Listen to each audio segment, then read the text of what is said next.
I'm Jack Grady, and on behalf of the Archives and History Committee of the First Baptist Church on the Square in LaGrange, Georgia, we welcome World War II veteran Dr. Thomas Pirkle, and we thank him for his service to our country and to our church. Good morning, Dr. Pirkle. Good morning. Thank you for coming and sitting with me and sharing a little bit of the memories of your World War II experience. Well, thank you for the pleasant visit. You know, today I was thinking January 16th, 2013, it's been almost 72 years since the Japanese bombed Pearl Harbor and suddenly the United States was caught up in World War II, battling not only Japan but the Axis powers, Germany and Italy as well. But I do appreciate the opportunity to visit with you a little bit, just some of the highlights of your experiences in the Navy. Let me ask you, first of all, was your enlistment voluntary or were you drafted? I volunteered. Volunteered. Me and my generation, my age group, were being drafted, so I decided I didn't want to be drafted into the Army, so I volunteered for the Navy. Good decision. Good decision. I had an uncle who spent his entire career in the Navy. Mm-hmm. So you knew something about it, and you've heard stories about the experience of that. When he'd come home on a visit, I always heard the interesting stories Uncle Willis told. Yes. Well, I had a similar experience, I guess. I enlisted right out of high school at age 17, just before turning 18. So you were in the Navy then, enlisted. Where were you enlisting process? Where did it take place? In Atlanta? Atlanta or Marietta? I think it was Atlanta. Okay. And what about your boot camp experience? Where was it held? Bainbridge, Maryland. Maryland, okay. And wife and I drove by there a few years ago, and now it's a prison. And I thought it was a prison when I was in boot camp. Regimented atmosphere throughout. Yeah. Yes, I'm sure. Well, but it was a learning experience. Yeah. Yeah. And you mentioned being in the war. Well, I was not in the war, but I was in the Navy during the war. Yes, sure. And played a role, though. You had an assignment and you carried it out. yeah. Well, tell me a little bit about your boot camp experience. Well, got the usual marching and that sort of thing. And one of the things I remember most about boot camp was we were lined up in front of the mess hall to go to lunch, and the PA system came out with the announcement that we had dropped a secret weapon on the city of Hiroshima, Japan. Yes. And an estimated 150,000 people were killed. And you heard that while you were in the chow line. And I turned to the fellow next to me and asked, what kind of idiots do they think we are? Ain't no such thing as that. Turned out that was the first atom bomb. The atomic bomb. And they can kill 150,000 people in a clip. Yes, yes. But the Japanese authorities, the military leaders, just were not willing to give up. Were they? They persisted. We'll come back to that a little bit in a moment because I had a similar experience to you as well. What was one of the most challenging experiences you had in boot camp? Well,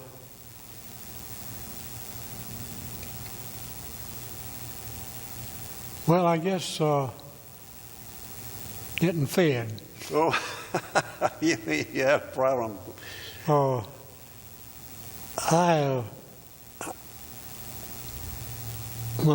the way to boot camp, on the way to Bainbridge, I was on a train going through Virginia. You were with another group, with a group of sailors, enlistees? Yeah. Yeah, okay, going to Bainbridge. Going through Virginia, and they fed us breakfast. And they brought us eggs and potatoes. And I was insulted because everybody knows you're supposed to have grits for breakfast. You grew up that way, didn't you? Yeah. Oh, my. But you probably gained a little weight on the food you got in boot camp. No? No, I didn't gain any weight. You just didn't eat much of it. Okay. We ran it off and marched it off. What about some of the interesting experiences you had in boot camp? Well, one of the most interesting was the abandoned ship drill. Okay. We didn't have a ship there, but they sent us down to the swimming pool. And they had diving boards by the pool at 5 feet, 10 feet, and 20-foot levels. Mm-hmm. So they marched us in and said to the 20-foot board, says, climb up on that diving board and jump in. Mm. Well, most of us did. We had one old boy who got up there on the board and got out to the end, and he could not jump. Froze. Just absolutely, it was beyond him. He couldn't do it. And we were all hollering at him, go ahead and jump and let's go to lunch. Well, he couldn't do it. So then the instructor said, okay, well, come on down to the 10-foot board and you can jump off it twice. Oh. I'll get your 20-foot jump. Yes. So not everybody managed to make the 10-foot jump twice, but even the old boy who couldn't jump off the 20-foot board, he did manage to jump off the 10-foot board twice. I see. But that's all. That's all he could do. All it could do. He could not. Well, no, he couldn't do that either. He did everything except he could not jump off that 10-foot board. So then the hollering for lunch kept getting louder, and the instructor told him, okay, come on down to the 5-foot board and you can jump off it 4 times. Is that right? He wouldn't. He got on the board, got out to the end, could not jump in from 5 feet. My goodness. And all the hollering got louder. Finally, somebody sneaked up behind him and pushed him in. That's how we got to go to lunch. Well, isn't that something? Well, and he must have made the wrong decision about coming in the Navy if he was not willing to get in the water. He must have, and I can't remember that poor wretch's name. Yeah, well, that's okay. So things like that were part of life in a situation where you were with young men, 17, 18 years of age, I suppose. And if he had been in a real-life situation at sea and his ship had been hit by a floating mine or something like that, don't you think he would have been willing at that point to jump? I don't know. Well, but your officers and your other personnel that were in charge of that drill probably were doing this in order to ensure that they would not freeze up in a real life situation. That was part of it. Well, he did. He completely froze at all levels, including 5 feet. Yeah, well, run into all kinds of people and situations, don't you? Well, after boot camp, where were you assigned? Well, while I was in boot camp, the war ended, of course, with that atomic bomb on Hiroshima, Japan. So I was assigned to the separation center. They had converted Bainbridge boot camp into a separation center for men getting out of the Navy then. Oh, for that part of the country, I guess.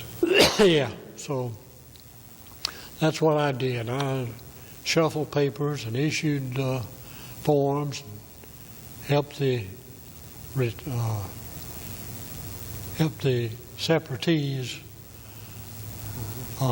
filling out forms. Yes. That sort of thing. Yeah. Just okay. routine served out your time Yeah. doing that, and that was a job that had to be done.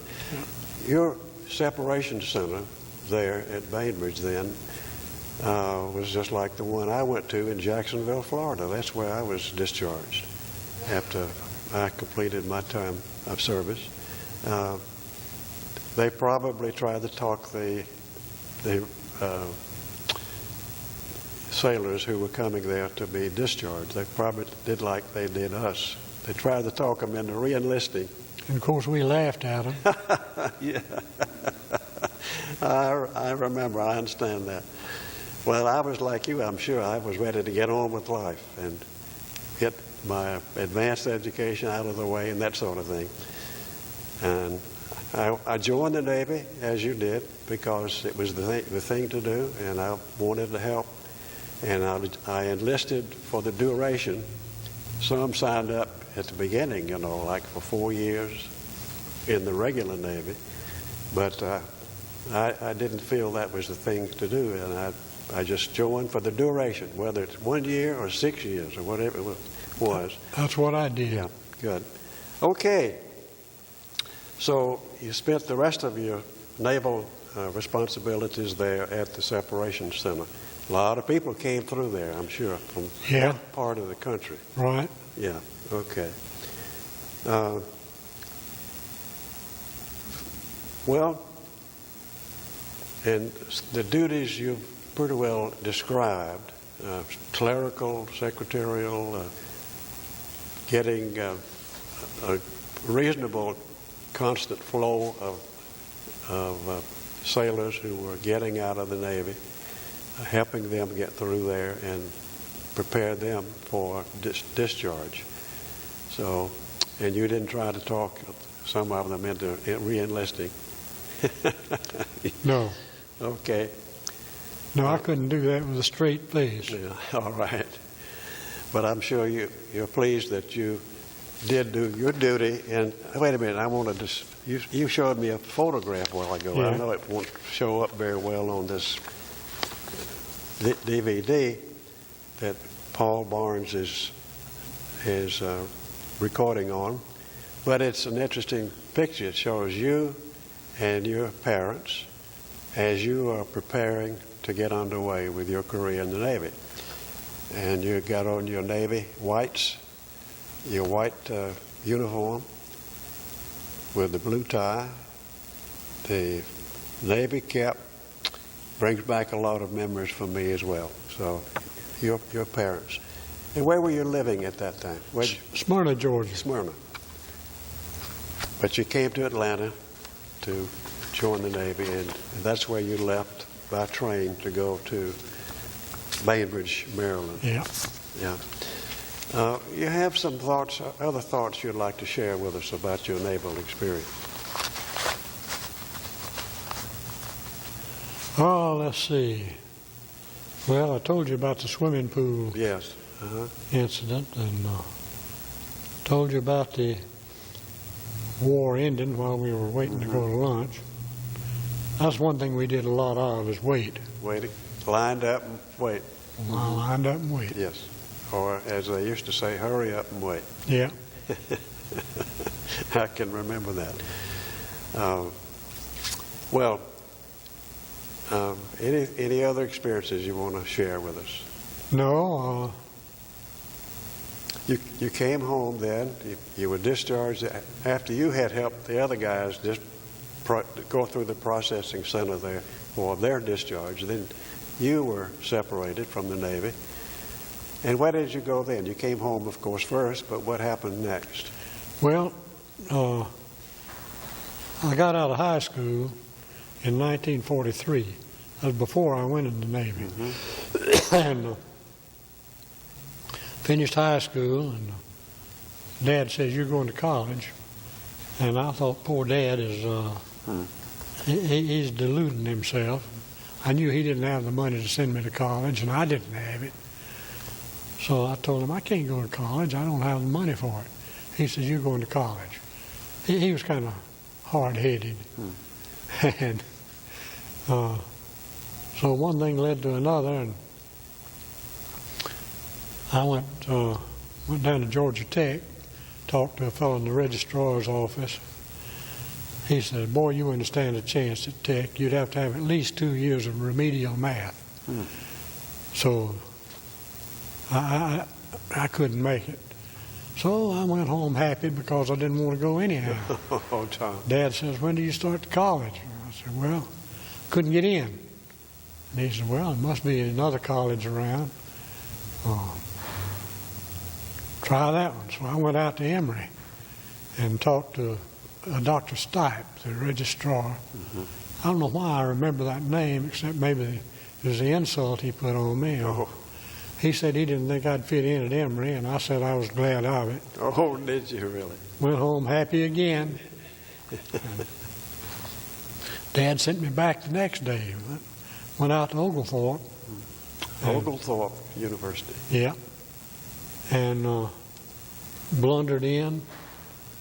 Went upstairs for no good reason. I walked in the front door, and there was a staircase, and I climbed it. And passed an open door. Fellow was sitting at a desk with his feet up on the desk, head thrown back in his hand. And I walked in. He said, what do you want, boy? And I said, I want to go to school. He started hollering Frank. And this tall fellow stuck his head in the side door. Said, yeah, Phil, what do you want? And he said, fix this young fellow up with a pre-med course. So Pre-med. he did. Did you give him any indication at all that that's what you wanted? Yeah. Okay, He said, what do you want to study? And I said medicine for no good reason. It could just as easily have been animal husbandry or basket weaving or whatever. So I said medicine, and he said, fix this young fellow up with a pre-med course.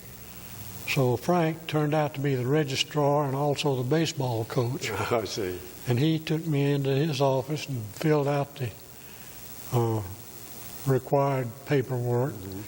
And I was used to that because after the 4 years in the Navy, well, not 4 years, however many years it was in the Navy, I had seen paperwork, so I was all acquainted with that. Yeah, sure. And so that's where it started. Now, at this point, I have to inject something. You said you couldn't afford it, but now after your Navy experience, you had some help, didn't you? I sure did. I had the GI Bill. GI Bill, that was great. Helped an awful lot of young men. They paid the tuition and books, and we got a living allowance of $65 a month, which is not very impressive now, but then it was adequate. Sure. We could live on it. Yes, you could. So that's it. So that's how you got your education, at least the beginning part of it. Yeah. So you said pre-med, then you pursued your degree in medicine. I did. I was going to, and I applied for medical school and found out that they required 2 years of a modern foreign language. Well, I had had a year of German, but I lacked another year. And Oglethorpe at that time had discontinued foreign languages during the school year, but they offered foreign languages in the summer. I see. Well, during the summer I had to work. And one thing led to another, and I got so I couldn't get my second year of German there. So I transferred to the University of Georgia in Athens. Oh, yes. And that's where I finished up my required German. And also your medical. And then I applied to medical school and got in. So it went from there. Career in medicine. Good. Yeah. Well, thank you for sharing that. Let me say a word about your experience here in our church, Dr. Pirkle. I know you've been a Sunday school teacher for many years, and you and your wife moved here when? How long have you been here? We moved here in 1984. 84. Okay. And you've been involved in one way or another in our church. Well, we we thank you for that, and particularly a leadership position like Sunday school teacher. You taught a group of men, I believe. Well, I made the effort. I'm not sure how much I taught them. Well, and what is the name of your Sunday school class? The Kaiser class. The Kaiser class. Okay. So whether I taught them anything or not, I don't know. I did show up on Sunday. Yes. Well, I'm sure you taught them. Yes. Well, thank you so much for your willingness to come and sit with us and share your memories of World War II. This will be a part of the archives, as I mentioned. We have a heritage room, which is right next door to your Sunday school class downstairs. The heritage room, there they will keep a copy of this recording for future purposes. They will also have one in the church library, a copy of this DVD. Members of the church, if they wish, can check it out. It's like a book, and view these World War II recordings that we've been doing. And they will also give a copy of this recording to our museum on Main downtown here. They have asked for a copy of these, and then they will give you a copy to keep. So it'll take a little time for our technical person, Paul Barnes, who is our building superintendent. He is the technician that handles the recording and also will make copies for us. So whenever that's completed, I will give you a copy to keep, and then we'll have these other copies, as I mentioned, at various places here in the church and downtown in the museum on Main. Is that okay with you? That's fine. Thank you. Yeah, thank you. Thank you for coming, spending some time with us. Best wishes to you. Well, thank you. Yes, sir.